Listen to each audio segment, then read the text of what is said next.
오늘의 말씀은 여호수아 21장 1절부터 19절까지입니다.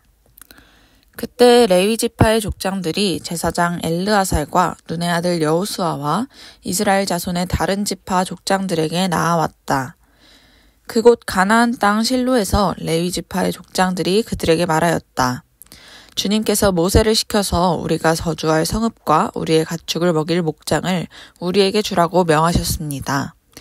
그래서 이스라엘 자손은 주님의 명을 따라 그들의 유산 가운데서 다음의 성읍들과 목장을 레위 사람에게 주었다.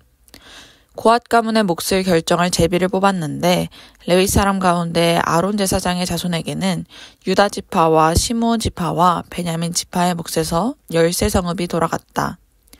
고앗의 남은 자손에게는 에브라임 지파 가문과 단 지파와 므낫세의 반쪽 지파의 몫에서 10성읍이 돌아갔다.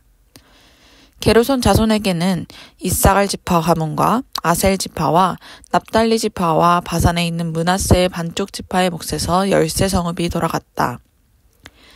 므라리 자손에게는 그 가문을 따라 르우벤 지파와 갓 지파와 스불론 지파의 몫에서 12성읍이 돌아갔다.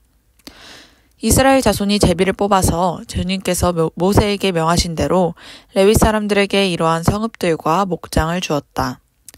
유다 자손의 지파와 시므온 자손의 지파의 몫에서 다음과 같은 성읍이 아론의 자손에게 돌아갔다.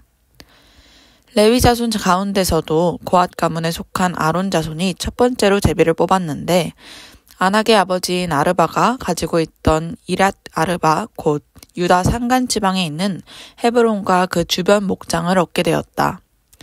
그러나 성읍에 딸린 밭과 그 주변 마을은 여분네의 아들인 갈렙에게로 돌아가서 그의 차지가 되었다.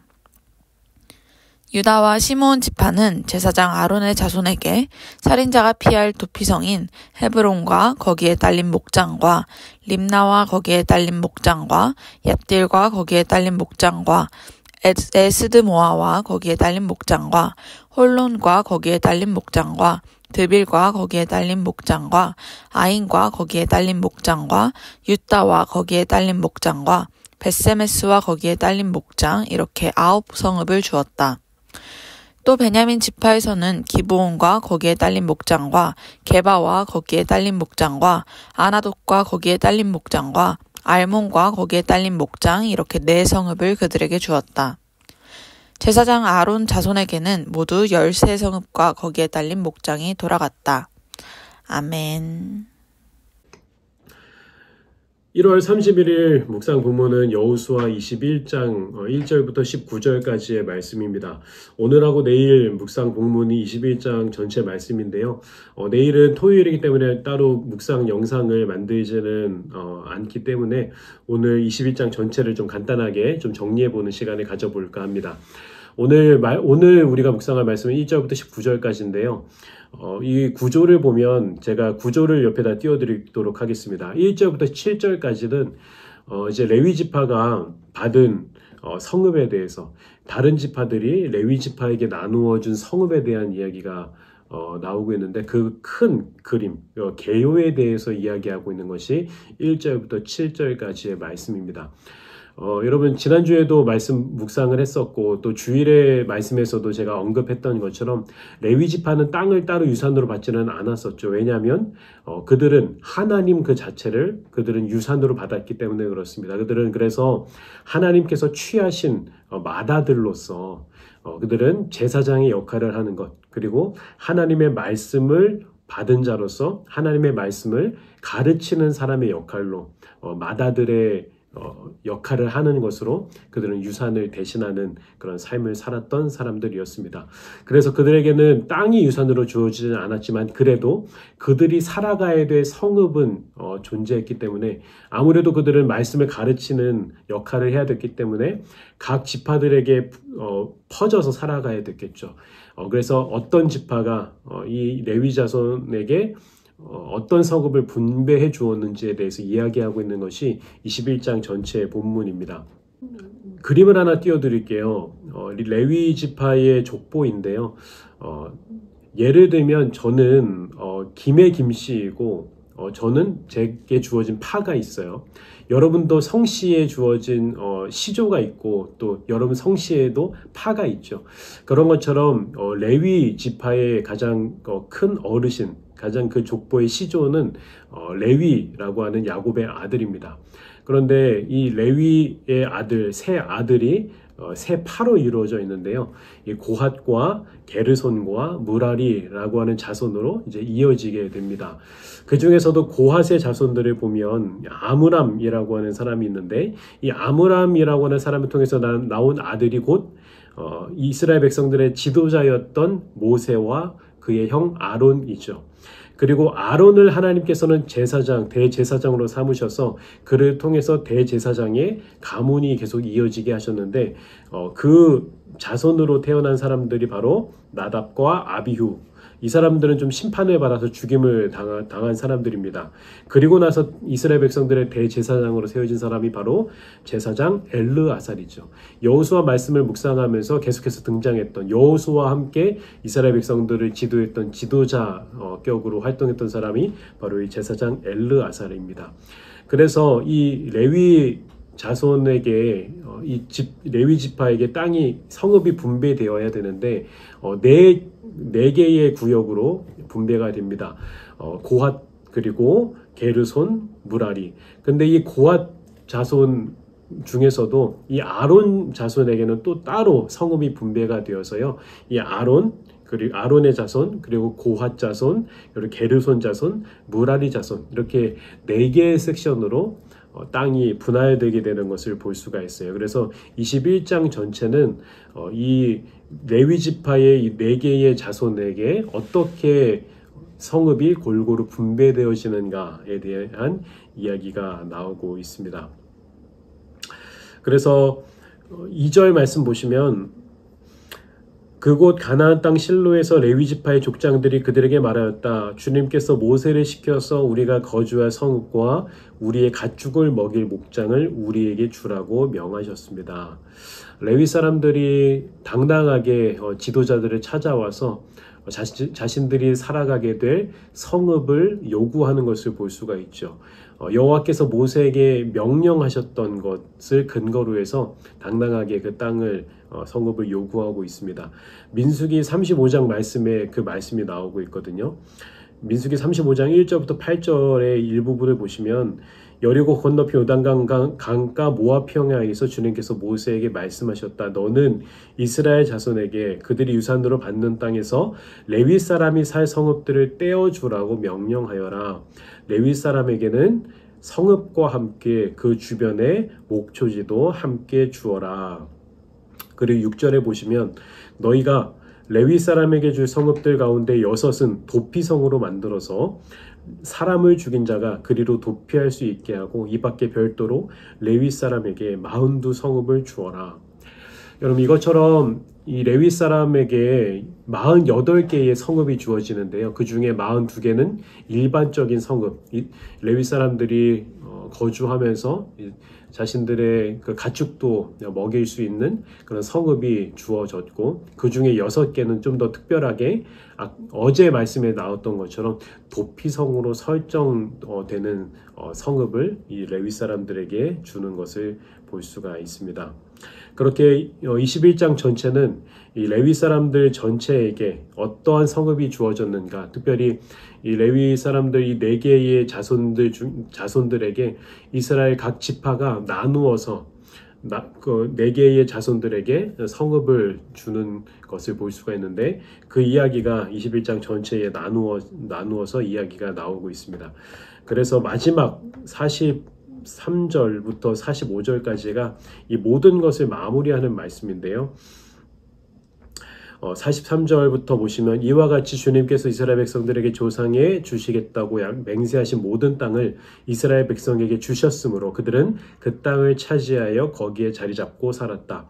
주님께서는 그들의 조상에게 맹세하신 대로 사방에 평화를 주셨다.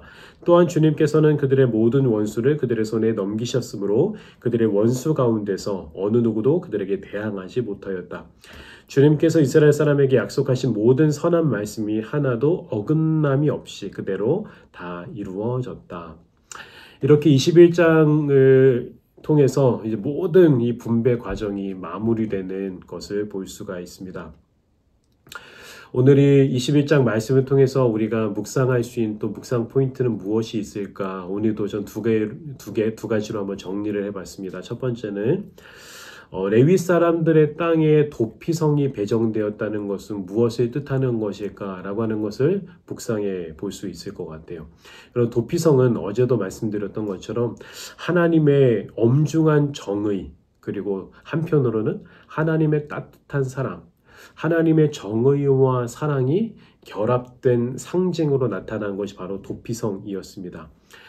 그런가 하면 그 도피성에 사는 레위 사람은 어떤 사람들이에요? 하나님의 말씀을 맡은 사람들이죠. 그렇다면 이렇게 한번 묵상을 해볼 수 있을 것 같아요. 하나님의 말씀을 가까이 하는 사람들의 삶은 그 말씀을 주신 하나님의 정의와 그 사랑이 흘러가는 삶이 되어야 된다는 것을 이야기하고 있는 것이 아닐까라는 것이죠. 주일날에도 말씀을 나누었던 것처럼 저와 우리 모두의 삶이 곧 레위인의 삶이기도 합니다. 왜냐하면 베드로전서 말씀처럼 우리 모두가 곧 제사장이기 때문에 그렇습니다. 우리 모두가 제사장으로서 우리의 삶 또한 하나님의 말씀을 맡은 사람들인데, 그렇다면 우리의 삶 또한 하나님의 정의와 또한 사랑이 흘러가는 삶이 되어야 마땅하겠죠. 오늘 우리가 살아가는 우리의 삶이 더더욱 정직하게, 그리고 더더욱 정의롭게, 그리고 더더욱 하나님의 사랑으로 충만하여 그 사랑을 흘려보내는 삶이 될 수 있도록, 또 어떻게 하면 그런 삶을 살아갈 수 있을까라고 하는 것을 고민하며 살아갈 수 있는 우리의 삶이 되면 좋겠습니다. 그런가 하면 두 번째 묵상 포인트는 이렇게 한번 정해봤습니다. 어떻게 보면 이 1번의 연장선상으로도 볼 수가 있을 것 같아요. 여러분, 하나님의 나라는 공동체적입니다. 타자에 대해서 존중하는 마음이 있어야 되고, 또 누군가에게 나의 것을 또 나누고자 하는 마음 없이는 살아낼 수 없는 곳이 곧 하나님의 나라입니다. 하나님의 나라는 우리가 나중에 죽어서 가는 천국을 말하는 것이 아니라 예수님을 믿는 우리의 삶이 곧 하나님 나라를 살아내는 삶인 것이죠. 하나님의 나라를 우리가 살아간다는 것은 우리가 하나님의 마음을 가지고 이 땅을 살아가는 것을 뜻하는 겁니다. 곧 공동체적인 삶을 우리가 살아내는 것을 뜻하는 거죠. 여러분은 어떠십니까? 이 지파들이 기꺼이 자신들의 땅을 내어주고 또 그 땅을 받고 이렇게 서로 나누는 그런 삶을 살았던 것처럼, 자기들도 어렵고 힘들지만 그 어려운 상황 가운데서도 땅을 나누고 또 함께 더불어 살아가고자 했던 것처럼, 여러분, 우리의 삶은 어떻게 살아가고 있습니까? 우리들의 삶은 공동체적인 삶을 살아내고 있는가? 누군가를 기꺼이 존중하는 삶을 살고 있는가? 또는 기꺼이 나의 것을 나누는 삶을 살아가고 있는가? 신앙인으로 살아간다는 것은 곧 하나님 나라를 살아가는 삶이라고 볼 수가 있는데, 하나님 나라를 살아간다는 것은 곧 이러한 공동체적인 삶을 살아내는 것을 의미한다고 볼 수 있습니다.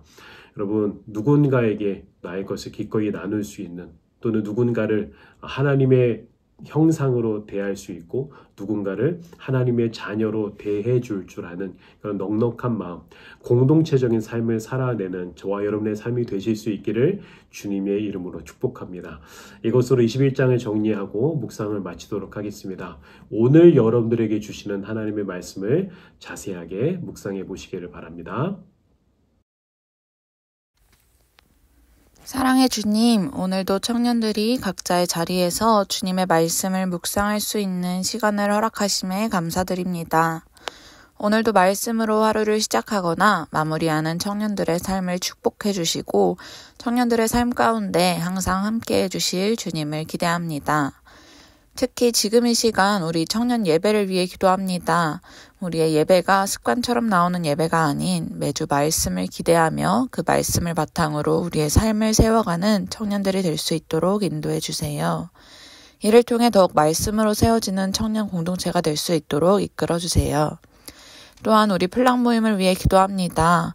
매 플랑 모임을 통해 더욱 풍성한 나눔이 이루어질 수 있도록 이끌어 주시고 특히 이 플랑 모임을 통해 서로의 삶에 말씀을 접목하여 더욱 말씀으로 세워지는 삶을 살 수 있도록 인도해 주세요. 주님, 오늘 하루를 시작하거나 마무리하는 가운데 우리가 모든 것을 주님께 맡겨드리길 원합니다. 항상 우리의 삶 가운데 함께해 주실 주님을 기대하며 이 모든 말씀 살아계신 예수 그리스도의 이름으로 기도드립니다. 아멘.